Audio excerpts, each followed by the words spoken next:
देखिए मैं तो यही कह रही हूँ कि देखिए गठबंधन में किसको कितनी सीट मिलेगी, ये तो बहुत बात की बात है, ये तो हाँ। बाद में ही फैसला तो होगा। आज बयान क्यों दे रहे हैं कांग्रेस के नेता? फैसला करेगा, ये पार्टी नेतृत्व आज फैसला बयान क्यों दे रहे करेगा। हैं कांग्रेस के अभी नेता? जो हिंदुस्तान की, अभी जो देश की स्थिति चल रही है उसमें क्या हो रहा है आप लगातार देख रहे हैं।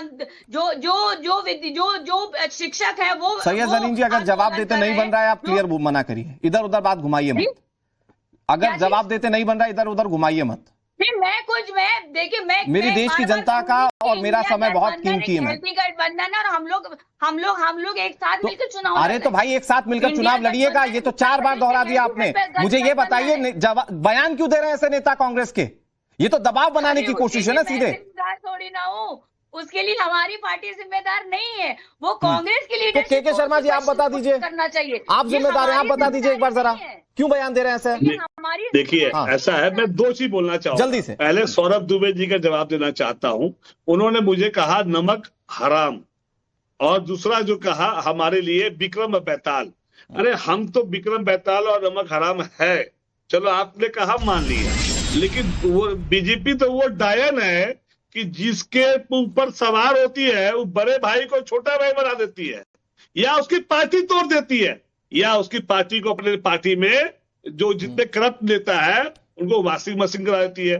दूसरा वो अंगद है जो बाली है, आधी शक्ति इसके बाद। हाँ, आधी शक्ति बीजेपी आपने देखा होगा, चाहे वो गोवा हो, चाहे बिहार हो, चाहे यूपी हो, हर जगह छोटी पार्टी के रूप में थे।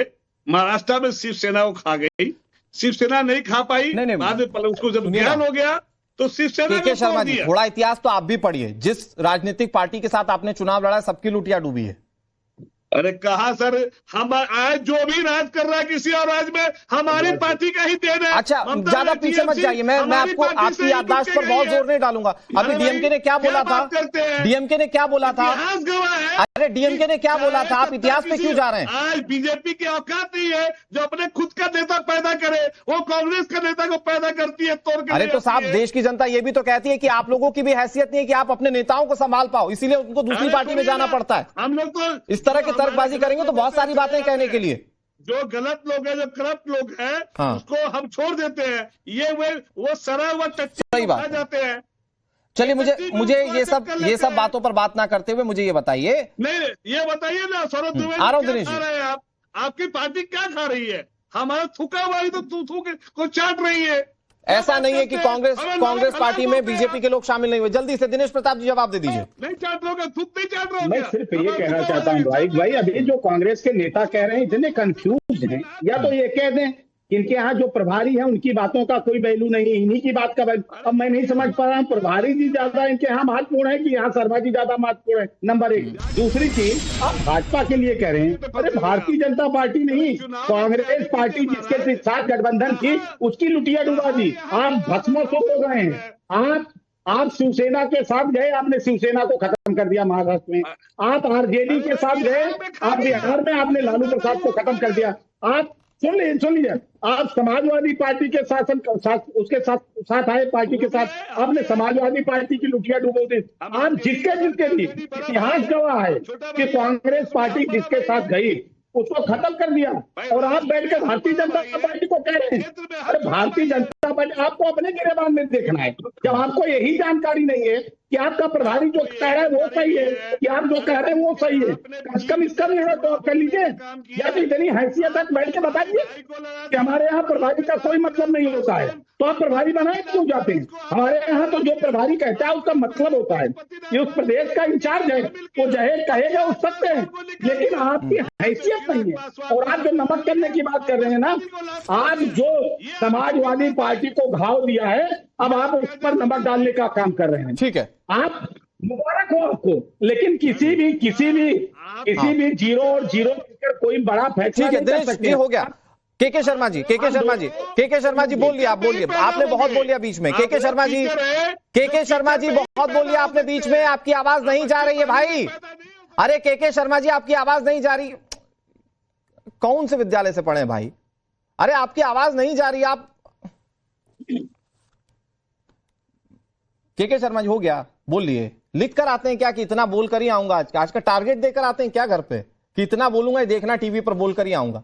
अरे थोड़ा सुन तो लीजिए साहब, अरे मैं आप ही को मौका दे रहा हूं। के शर्मा जी, मैं आप ही को मौका दे रहा हूं, अगर फिर बीच में बोलेंगे अब मैं नहीं आऊंगा आपके पास, लिमिटेड टाइम है मेरे पास। सौरभ जी वेट कर रहे हैं। मैं ये कह रहा हूं के शर्मा जी, ये आरोप जो आप पर लग रहे हैं कि जो आपके साथ गया उसकी लुटिया डूबी, और हमेशा कांग्रेस पार्टी ये कोशिश करती है कि अपने आप को बड़ा भाई दिखाए, भले ही उस राज्य में उसका रिप्रेजेंटेशन कितना है। तो यही तो सेम अखिलेश यादव कह चुके ना आपको कि जितने जीतेगा उतनी ही सीटें देंगे आपको। देखिए, अखिलेश यादव जी हमारे सम्मानीय नेता हैं और वो मुझे लगा राहुल गांधी है। ये अभी बहुत ही जल्दबाजी होगी।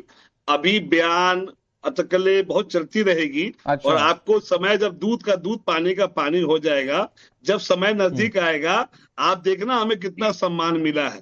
और अच्छा, ठीक है। सम्मान जो होता है ना, हमें अच्छी सीट मिल जाए। हम 100 सीट लेके अचार डालेंगे क्या? यदि हमको यदि 50 जिताऊ सीट भी मिल रही है तो ज्यादा हैप्पी है हम। ठीक है। तो सौरभ भाई ये तो अभी से कॉम्प्रोमाइजिंग स्टेट स्टेट में, एक मिनट सौरभ भाई, ये तो अभी से कॉम्प्रोमाइजिंग स्टेट में, मतलब so called the grand old party Congress party हमें जीतने उत्तर प्रदेश को लेकर पहले से ही माइंडसेट क्लियर कर चुकी है भाई, जितना दे देंगे उतने में रह लेंगे। फिर ये राजेंद्र पाल गौतम क्या कार्यकर्ताओं को सिर्फ ये बताने के लिए कि नहीं साहब हम अपनी बात पुरजोर तरीके से रखेंगे, इसलिए ये बयान दे रहे हैं क्या? आप उसकी मीनिंग कुछ भी निकालिए। आ रहा हूं के शर्मा जी, अब सुन लीजिए थोड़ा सा। हाँ सौरभ भाई, ये ऐसा लग रहा है कि जैसे हारे हुए और थके हुए लोगों का पहले से ही इतनी सीटों का प्रचार प्रसार चल रहा है कि हमको इतनी सीटें चाहिए। देखिए, मैं एक बात स्पष्टता से कहता हूं कि कांग्रेस पार्टी जो है कभी भी क्षेत्रीय दलों को आगे नहीं बढ़ने देती। आप इतिहास उठा के देख लीजिए, जब मुलायम सिंह यादव, स्वर्गीय मुलायम सिंह यादव प्रधानमंत्री बनने का उनका एक मौका आया था तो उसको काटने का काम कांग्रेस पार्टी ने किया था। कांग्रेस पार्टी ने अखिलेश यादव के खिलाफ सीबीआई इंक्वायरी 2014 में उस समय बैठाने का काम किया था। और यही अखिलेश यादव न जाने क्यों समाजवादी पार्टी है जो अखिलेश यादव के सम्मान को बचाने में नाकाम रह रही है। मैं बार बार उनसे पूछ रहा हूं कि आखिर अखिलेश यादव का सम्मान बढ़ा है या कांग्रेस के साथ जो लगातार अखिलेश यादव जी के साथ गाली गलौज करती है, समाजवादी पार्टियों को नीचा दिखाने का काम करती है, उनके साथ आपका समझौता महत्वपूर्ण है। इसके बावजूद जबकि कांग्रेस का इतिहास काला है, चुनाव के शर्मा जी वेट कीजिए। के शर्मा जी की आवाज बंद कर दीजिए।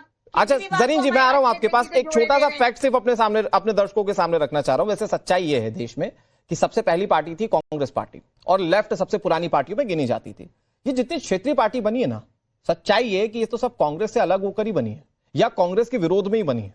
और आज कांग्रेस पार्टी को उनकी जरूरत पड़ती है ताकि वो विधानसभा का चुनाव लड़ सके, राज्य में कम से कम अपना थोड़ा बहुत रिप्रेजेंटेशन रख सके। लेकिन सही है जरीन जी, आपको लगता है कि 2027 की विधानसभा इलेक्शन में कांग्रेस के साथ जाना आपके लिए फायदे का सौदा होगा?